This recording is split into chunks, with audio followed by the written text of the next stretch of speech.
like this looks right about it. But if you talk about the law today, I mean, everybody's always talking about the law today. I mean, we have such a polarizing figure in our government I think it has made a lot of people constitutional experts, or at least a lot of people claiming to be constitutional experts, or at least people who think that this is what it should be because it has been that way, and not necessarily because of what it is. But normally, I would say that the law has a very specific purpose in our society. The law in our society's job is to mainly keep law, I'd say it has two purposes. Mainly to make sure that our country as a whole can function and that there is law and order in our society. And so when we talk about laws and we talk about government regulations, we are looking at it in those two aspects of life. Now, there are certainly some people who think that other parts of the society should be governed, especially what one person does as opposed to what another person does. And or especially when it comes to, no, sorry, let me rephrase that. When it comes to things about morality. Me and my wife have a disagreement as far as our country is concerned, of whether or not adultery should be a punishable offense according to the U.S. law. And very interestingly, you guys are probably thinking, well, I wonder which one stands on what side of the debate there. But that's neither here nor there, nor do I want to put my opinion out there online. Anyway, my whole point of this is when we talk about the law or the U.S. law, it is very, very different from what is considered to be the law of Moses, where the U.S. law seeks to run government and keep law and order. We see that the law of Moses is quite different in overreach. In fact, it is more overarching in how it applies, where the law in the United States, as long as you obey it, really doesn't care what you do.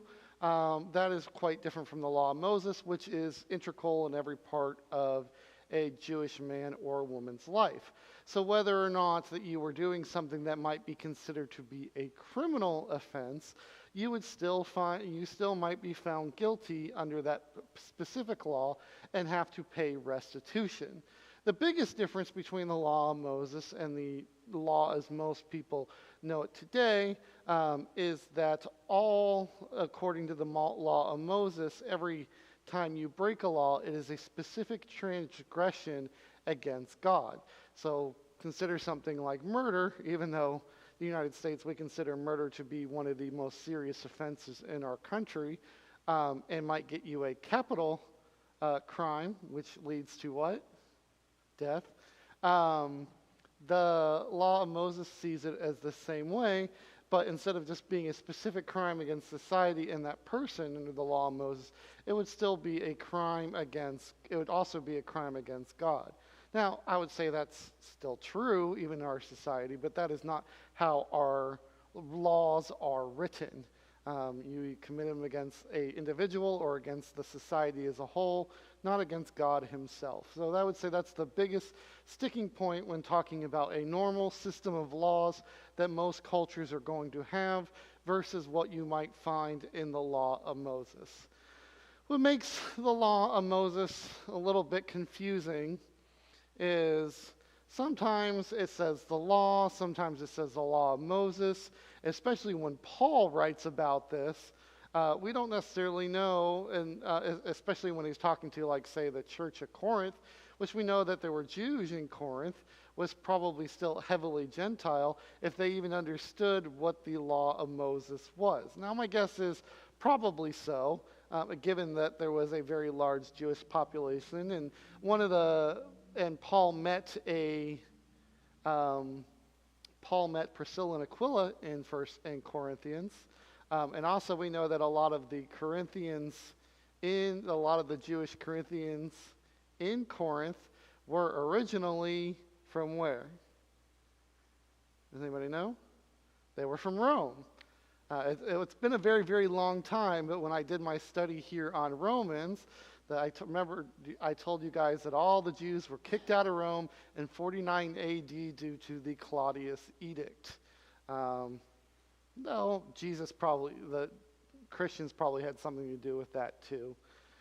So he kicked all the Jews out of Rome, and a lot of them went to Corinth, and hence that's why Paul found Priscilla and Aquila in Corinthians. But my point is, sometimes it's just a little confusing because sometimes he just says the law, and early Christians might have read that like, okay, is he talking about the government law, or is he talking about something else? And sometimes it says the law of Moses.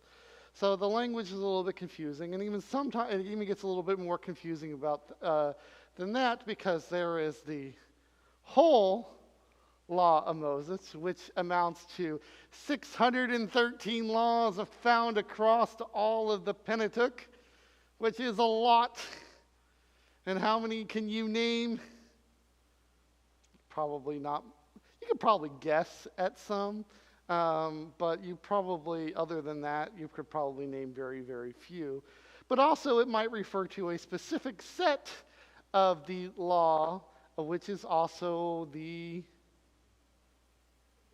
Ten Commandments. Yes. So if you probably could name specific laws, then you probably are thinking more specifically of the Ten Commandments. Now, I find this a little bit interesting because there's the discussion that I didn't necessarily plan to get into, if you guys want to talk about a little bit about it, is that really you have the Ten Commandments given to God on the mountain, and then you have everything else kind of handed out by Moses. This is, my teacher had a saying, when you look at the teachings of Christ versus the teachings of Paul, largely that they do agree, but you can find some discrepancies. And so I look at it this way, even though that God gives the Ten Commandments and Moses gives us the law of Moses, both essentially come from God. Paul gave the rules that he gave, as he says in Corinthians, through the Spirit, and when he wasn't clear, and when he said, well, this is my opinion, he would often say that this is my opinion, versus if this is from the Lord, this is from the Lord. So I'm going to assume that Moses probably operated in a similar manner. And really, I would say that those 613 laws are kind of just enforcing the 10 original. And so there's a thing I've learned about in the United States, is there's these people that they call themselves free citizens. You guys heard of these groups of people? They're very strange people, and they believe a lot of different things. But the crux of what I can gather that they believe is, if it's not specifically outlined in the Constitution, I mean, it really has to be in there, then it is not something that they have to abide by. It gets them in a lot of trouble with the police very often. Yeah. And a lot of them call the states corporations because of that. I don't know. It's kind of like, but my point is, it kind of, this is where a lot of the disagreement often comes from in the law of Moses. Okay, well, you have the original document. For us, the original document would be the Constitution with the Bill of Rights. But then you go and you look at your state laws, and you see libraries of laws. And so how did all those come into being? Well, it's because people argued over, well, this isn't specific enough. And so I think that's kind of what happened, is they were running into individual problems. In fact, we see that Moses himself is being overwhelmed by dealing with the day-to-day task. The early church was being overwhelmed by dealing with the daily day-to-day task. And so what did Moses' father-in-law tell him to do?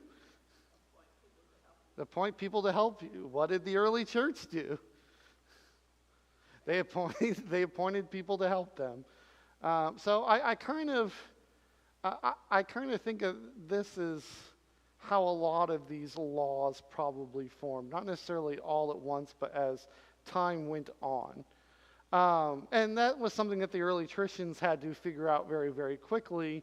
When are we still following the law of Moses, or are we not, and or are we only following parts of it? And what they came down to is, and if you get to Galatians chapter 1 and 2, or Acts chapter 15, they really kind of boiled the law of Moses down to like four things: no idolatry, no sexual immorality, no strangled blood, and I always forget the fourth one, but it's in there. It's four things. If you want to go, you can go and look. So we have the law of Moses. All right, I probably talked about a lot of these slides. We have some key ideas that come from it, and or like ideas that you'll see be repeated over and over. I would say that the first one is kind of encompassed in that first commandment, which is, well, no, that's not the first.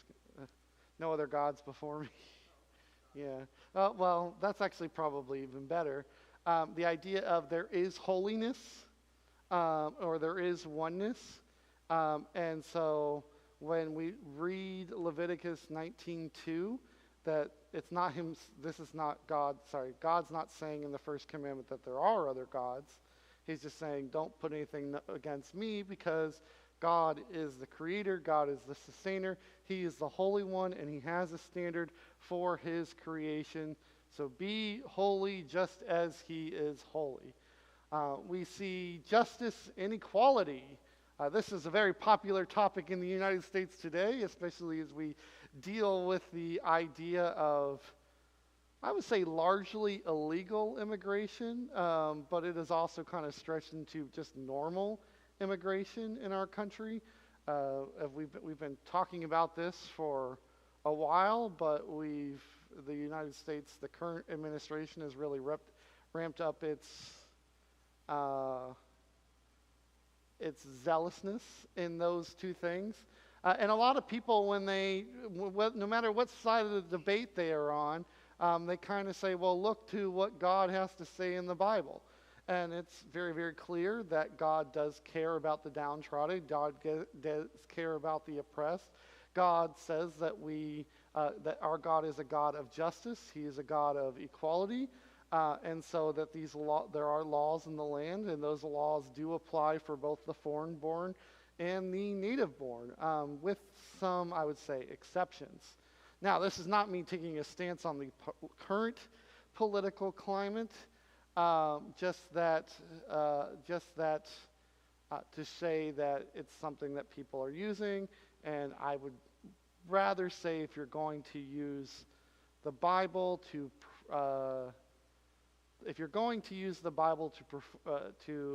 point to a modern day point, you better be very, very accurate in what the Bible has to say about that. The law of Moses talks a lot about mercy and compassion, taking care of the poor, taking care of the widows, if you have a servant or a slave, allowing that slave to be released after a debt of 7 years, which means you could not have one for longer than 7 years. And I believe this is actually specifically for a Jewish slave. I'm not sure, I can't remember if there's different rules for Christian ones. But because of that, we get the 7-year refresh idea, which kind of mimics what?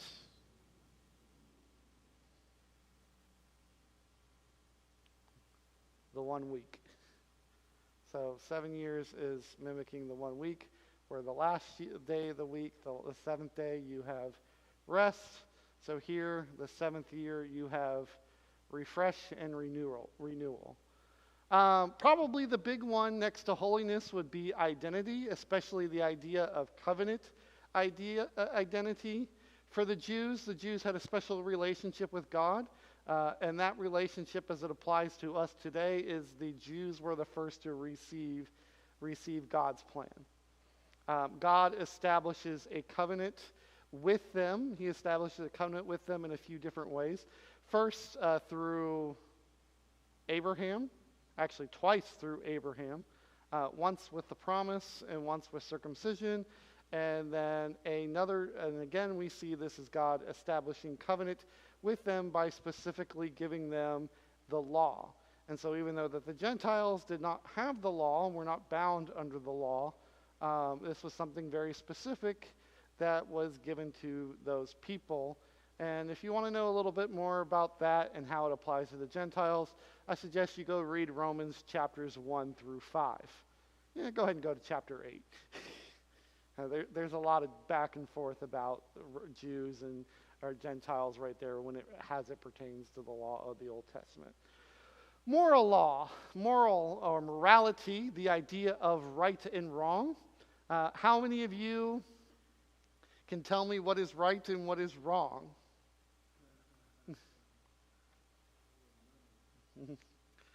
And it really, this is what has always got me about people who don't believe in God. How do you know what is right with wrong without some kind of indicator of what is right is what is wrong? You could say what society has agreed upon. As a whole, in 1970, I think it was 1971, maybe 72, society agreed upon the idea that abortion was okay. Does that make abortion right or wrong? It's certainly one of the two. And now society has agreed that abortion is not okay, or at least the U.S. government has agreed in both of those cases. But U.S. government as it pertains to the society. But that's just me pointing out that without that different people have different opinions on what is right or wrong.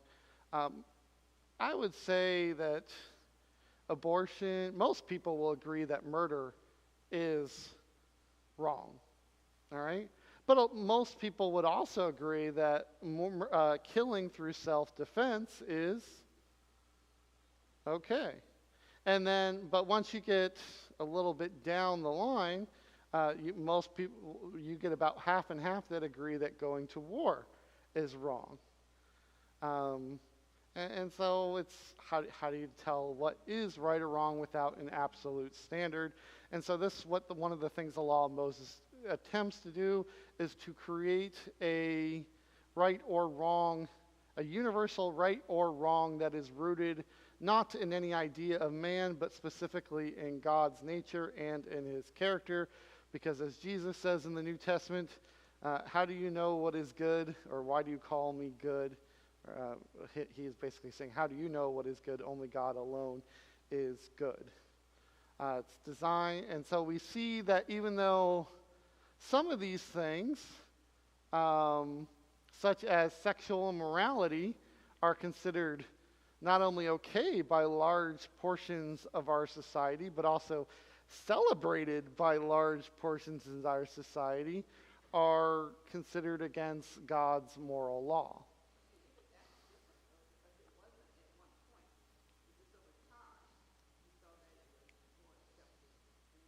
Well, again, that's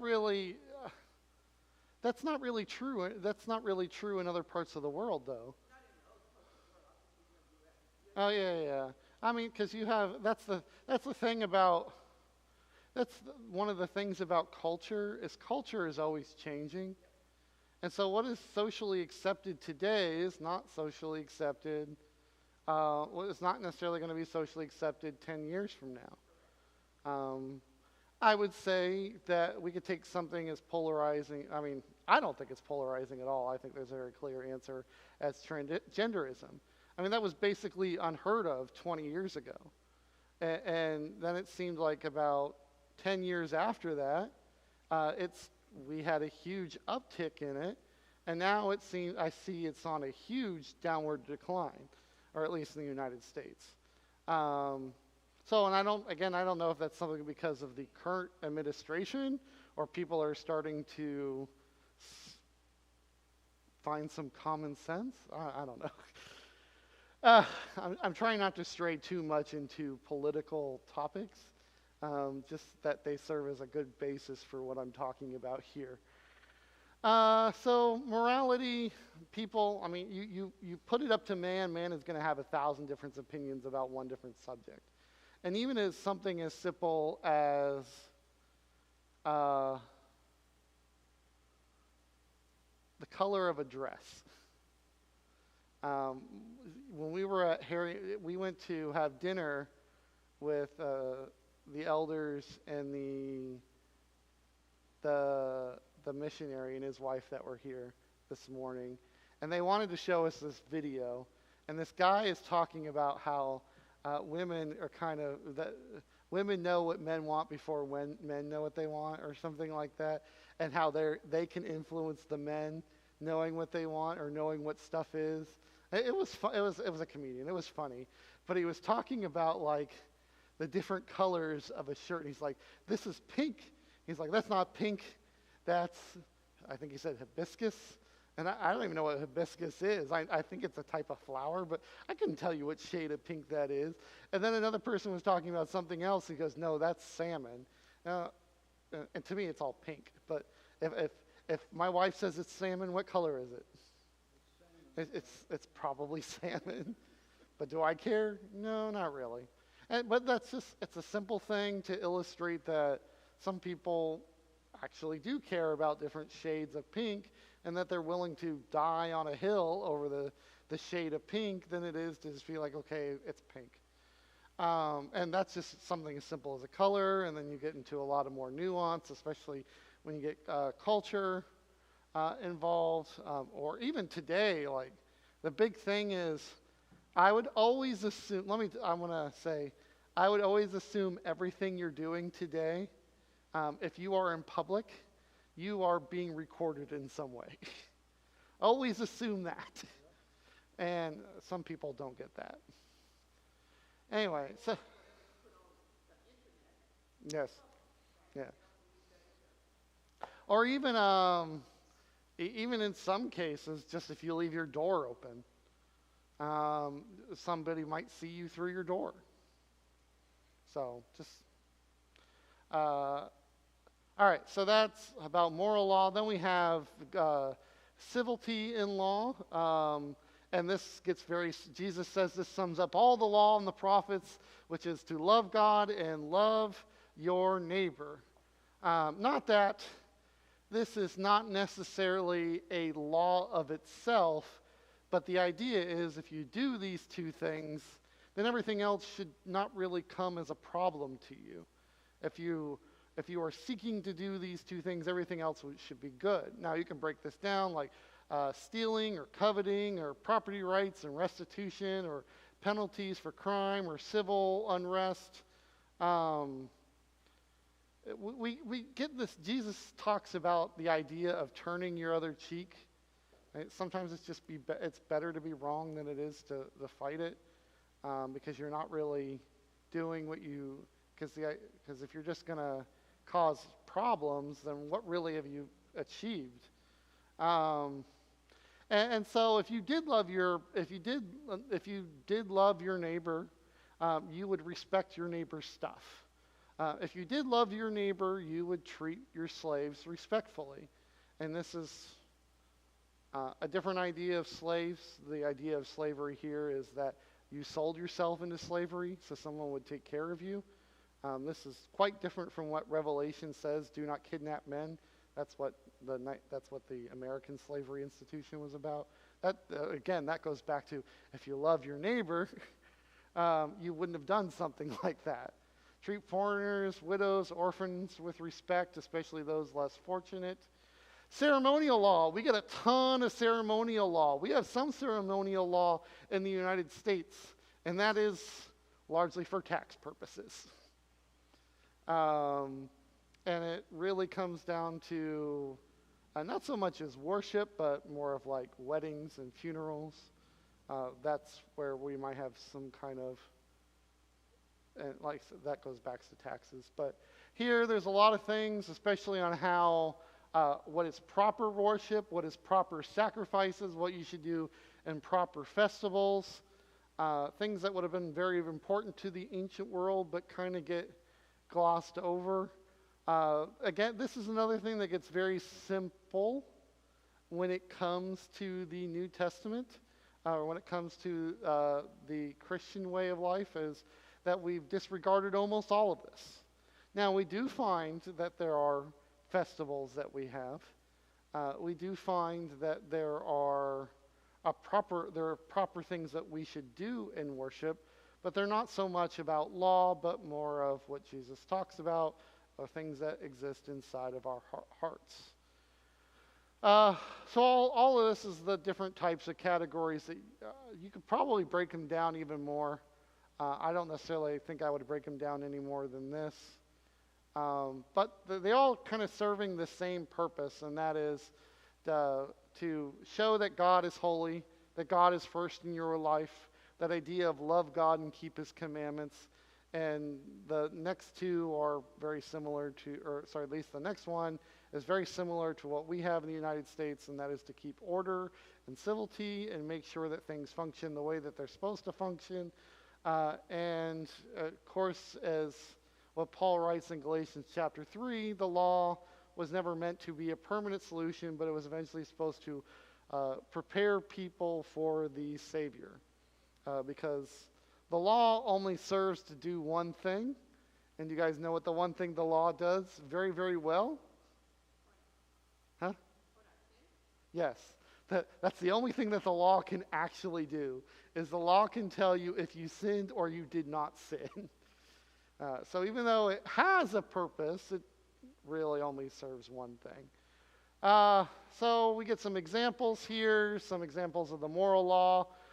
Do no favor, don't favor the poor or the rich, forbid incest, bestiality, adultery, and homosexuality, and definitely I would say that, I would even say that at least with most of society would be able to agree with two of these things.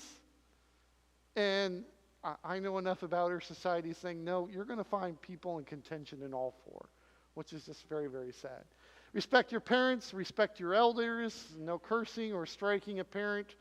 Cursing and striking a parent is a capital offense. Well, that's a law we need to bring back, right? You should tell this one to Hannah and see.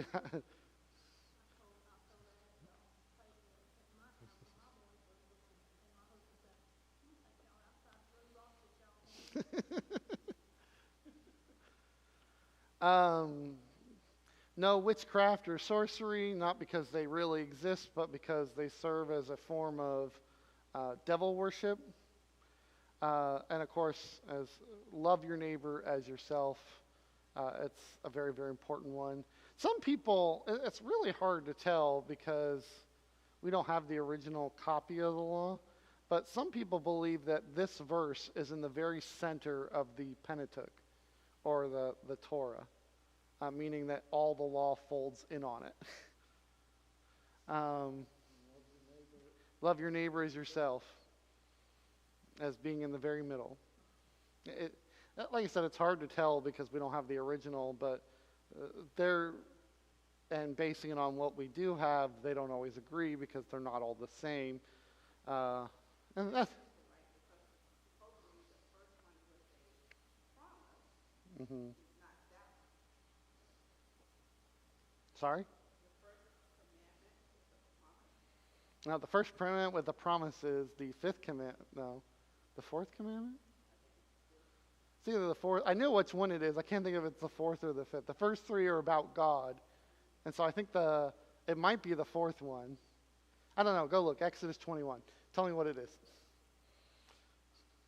I don't have my phone. I left my phone at home.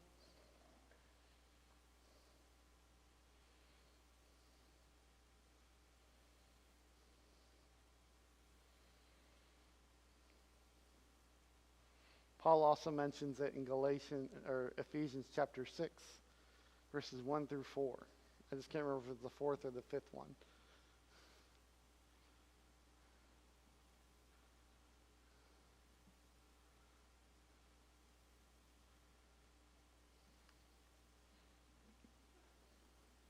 Try 20.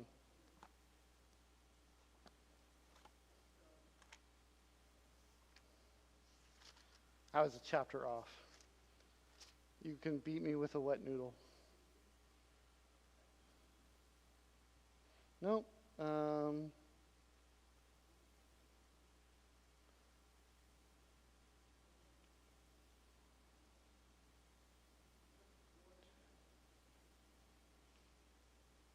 It's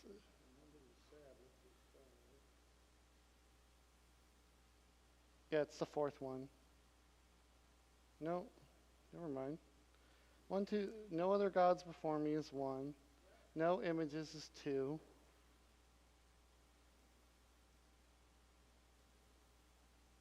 Bow before them or serve. Don't take the Lord's name is three. Sabbath is four. Okay.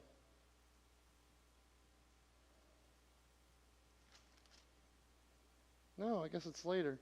Okay, I was wrong. Honor your father and mother. It's probably six. All right. Anyway. First commandment with a promise. All right. Civil law, these were probably more in line for what we're used to. Property rights, fair business practices, care for people in your land, restitution for theft, and what I guess we do have some. We have sanctuary cities in the United States. So I guess cities of refuge is basically the equivalent of a sanctuary city. A little bit different because it doesn't necessarily mean the same thing.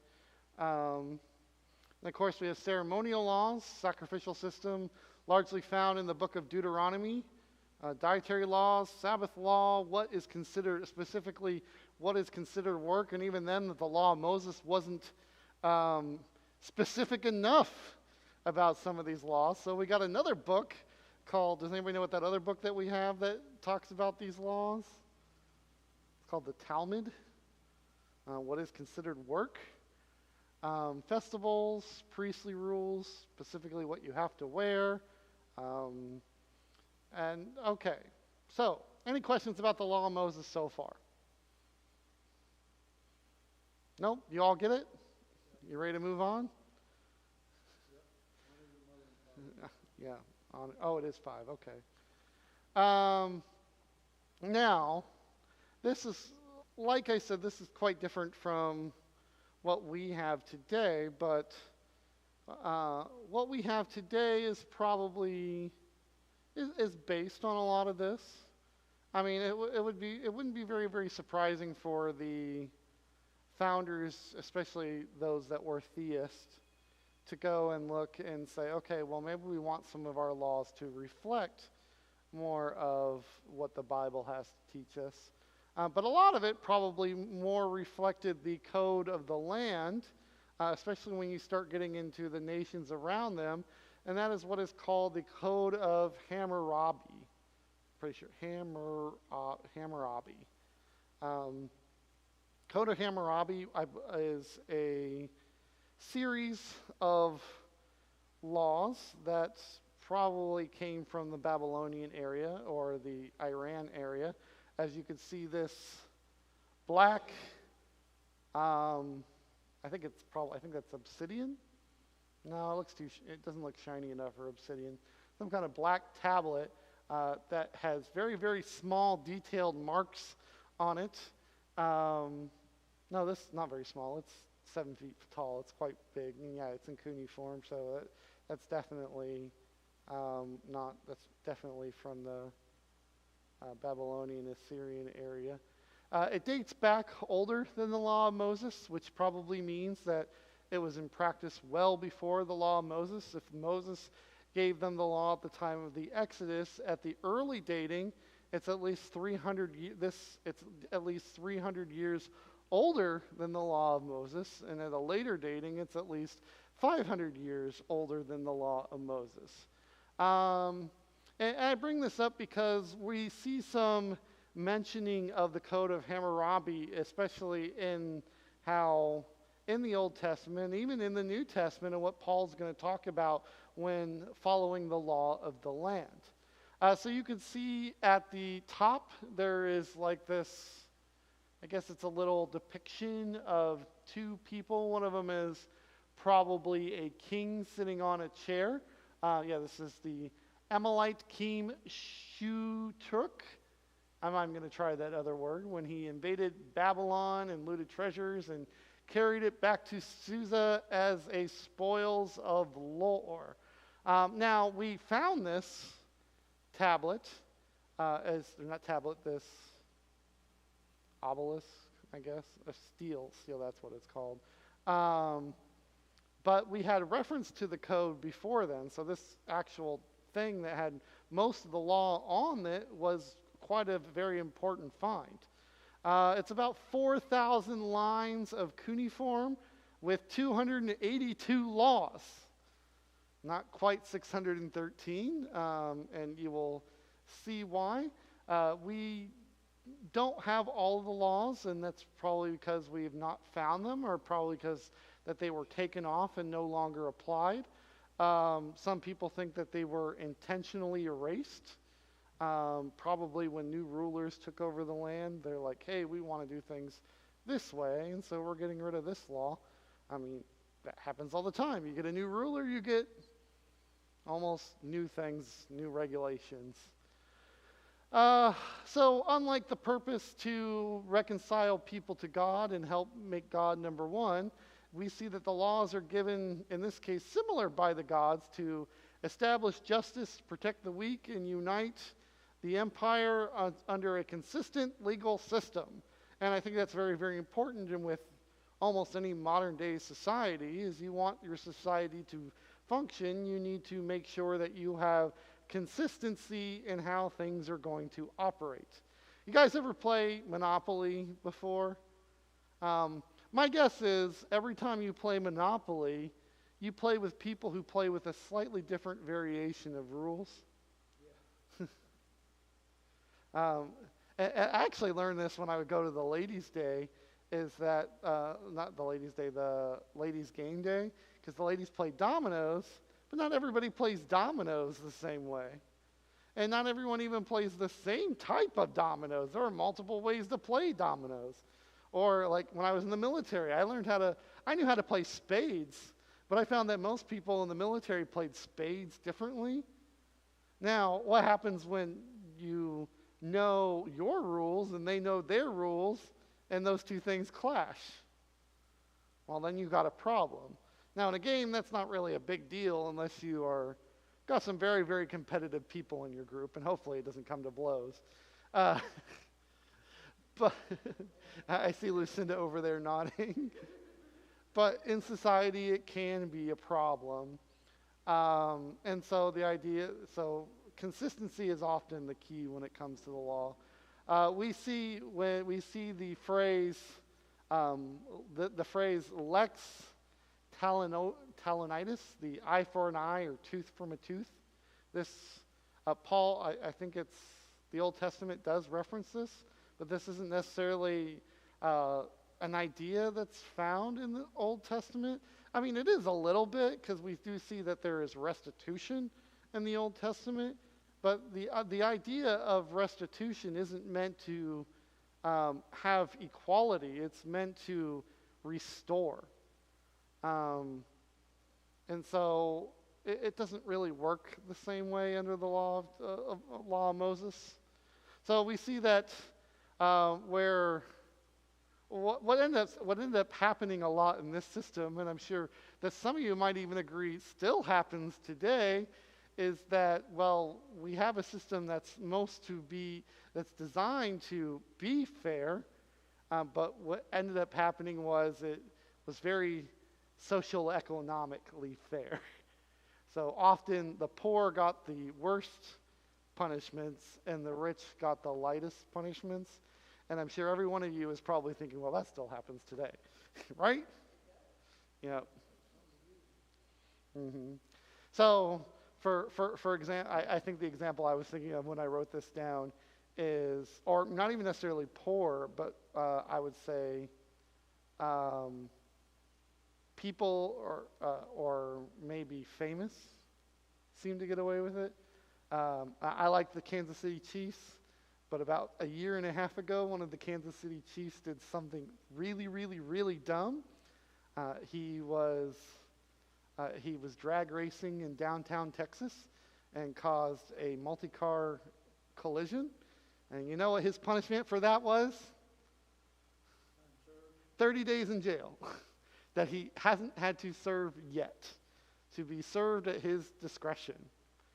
Do you think any normal citizen would have got that? Probably not.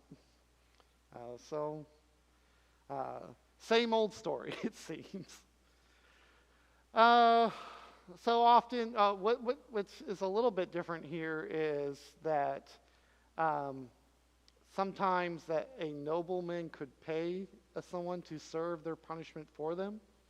And now, I don't think that can happen in the States, but I do know that if you go very, very early if you go back to the Civil War times, that people could have someone serve conscription for them.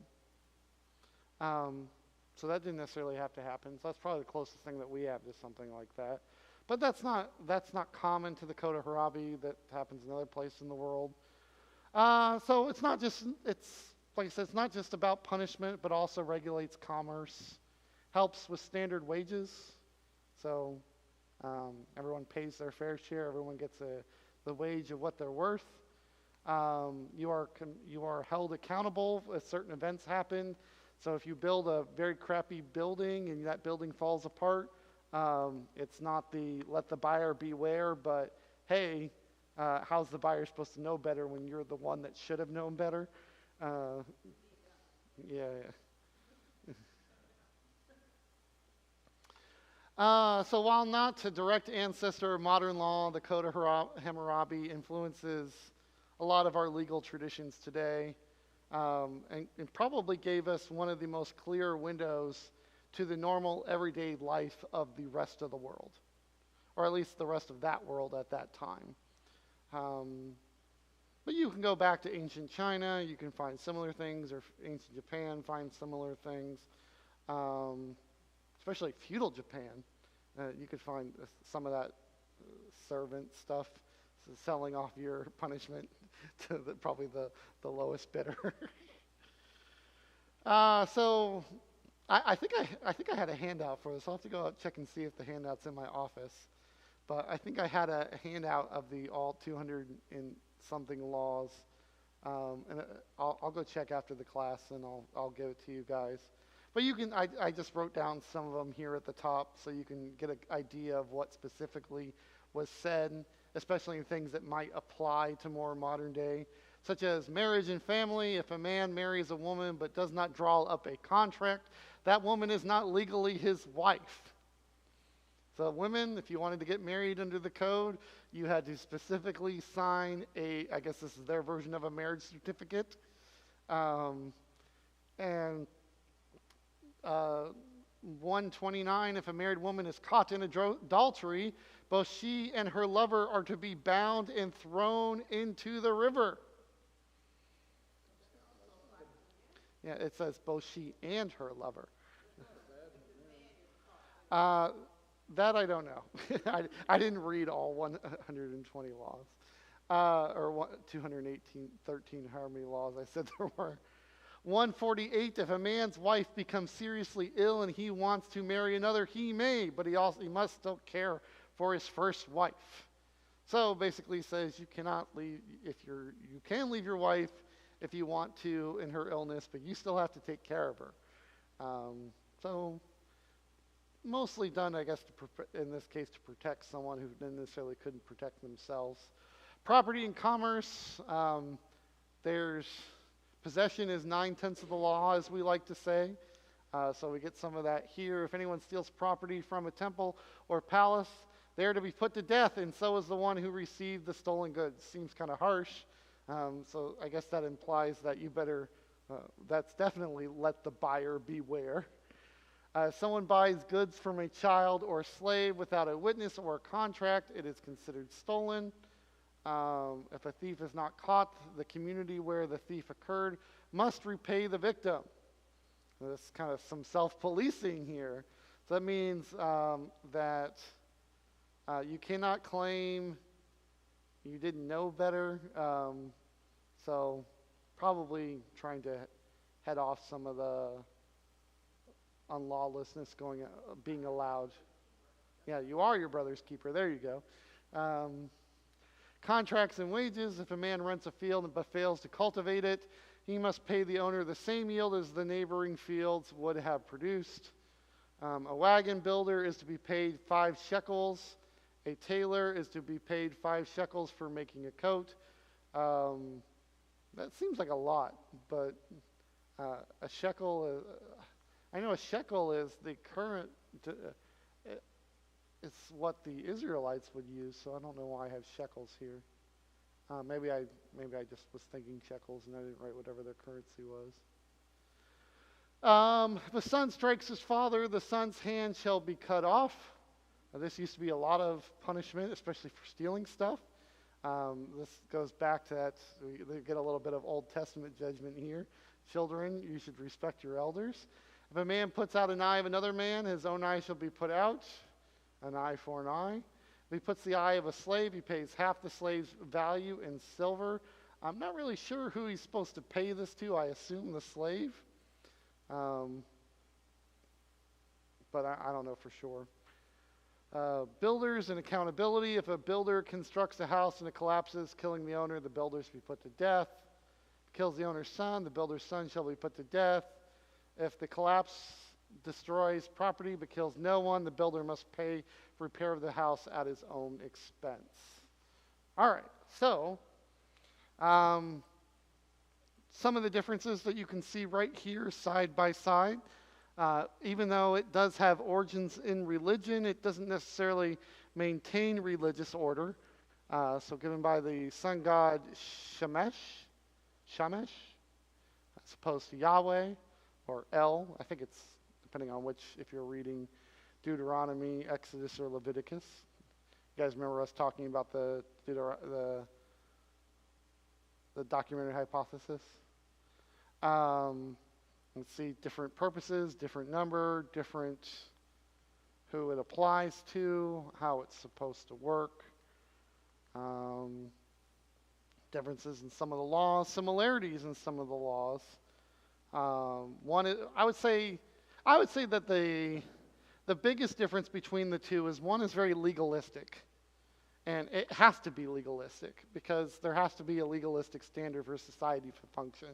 And while the other one is also legalistic and has to be legalistic, the intent isn't so much about the legalism, but the spiritualism behind that. If you were doing the things that you should be doing, loving God and loving your neighbor, then almost none of the other stuff is really that important because you're probably not breaking the other stuff. Which is why Jesus' question of who my neighbor is very, very important when it comes to Old Testament law. Because he was trying to answer a heart question through legalism.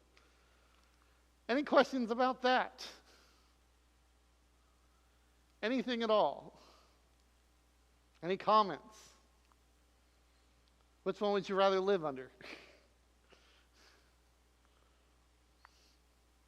Neither. That's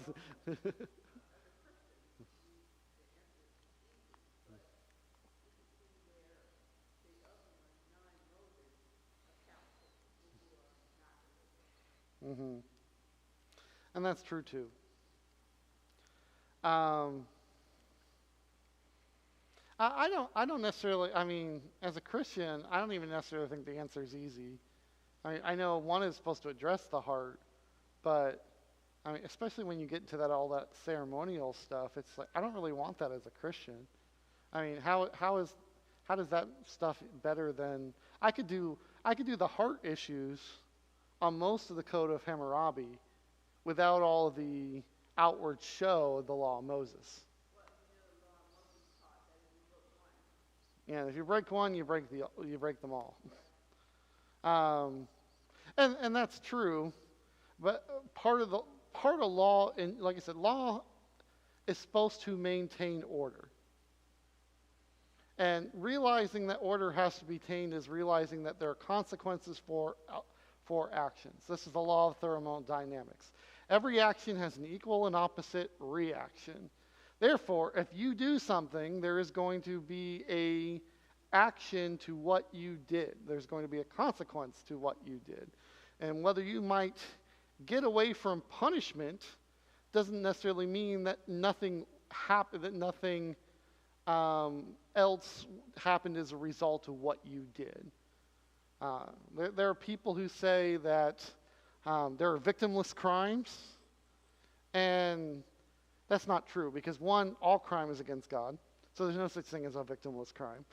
But two is that most laws that we have in the first place are to make sure other people don't do those things because of what other consequences they might have.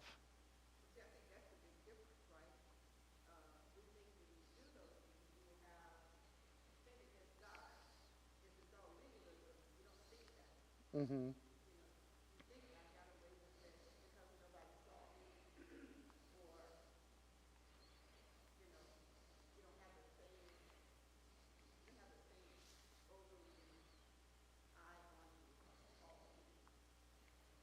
You know, I think one of the things one of the things that I remember was against homosexuality in the United States.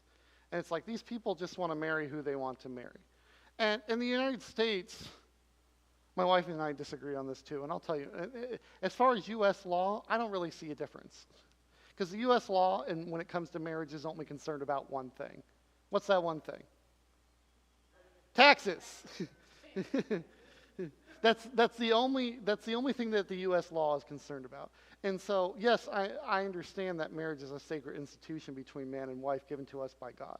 But as far as the U.S. law is concerned, that does not recognize that. I don't understand why it took so long for homosexuality, legalization of homosexuality in marriage to happen.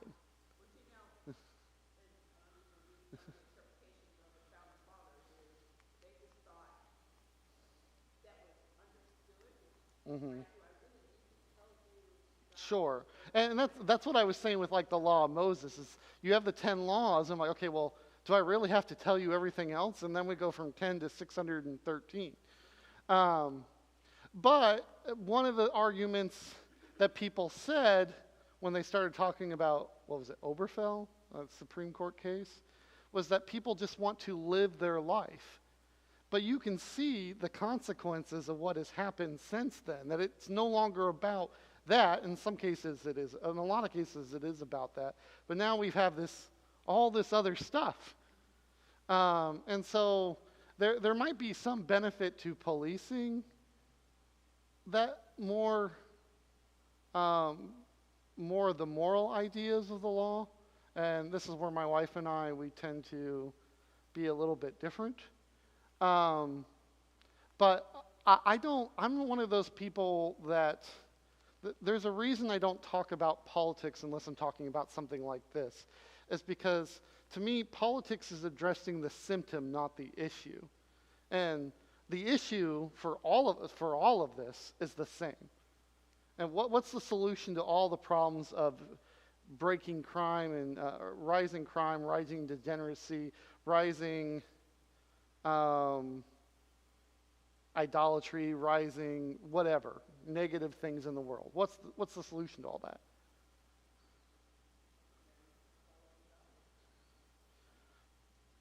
Yeah, I was going to say going to Jesus, but I'll give you that one.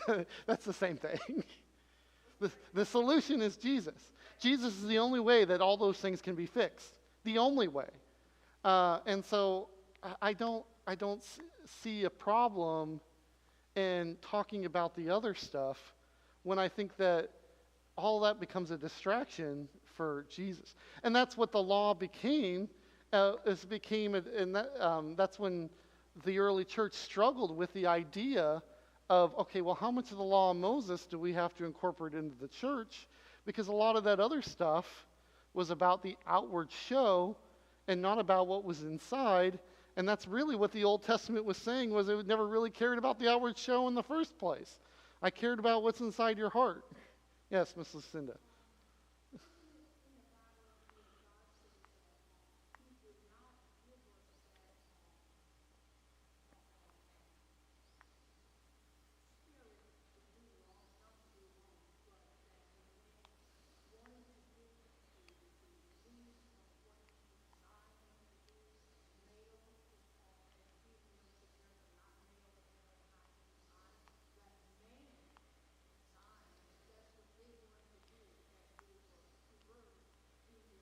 Mm-hmm.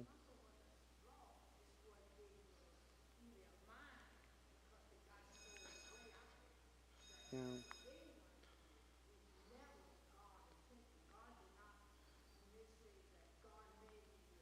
Mm-hmm. Yeah. And that's kind of like how I look at it. Is my goal is not to fix someone's alcoholism. My goal is not to fix someone's adultery. My goal is not to fix homosexuality. Whatever your specific sin is, pornography. I know that there are a lot of different sins in the United States and around the world. My goal is not to do any of that because one, I cannot do any of that. My goal is to lead you to Christ and let Him fix it.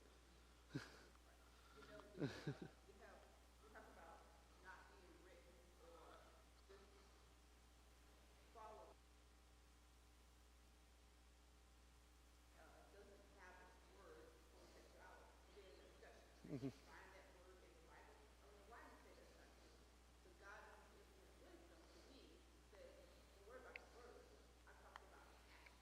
No.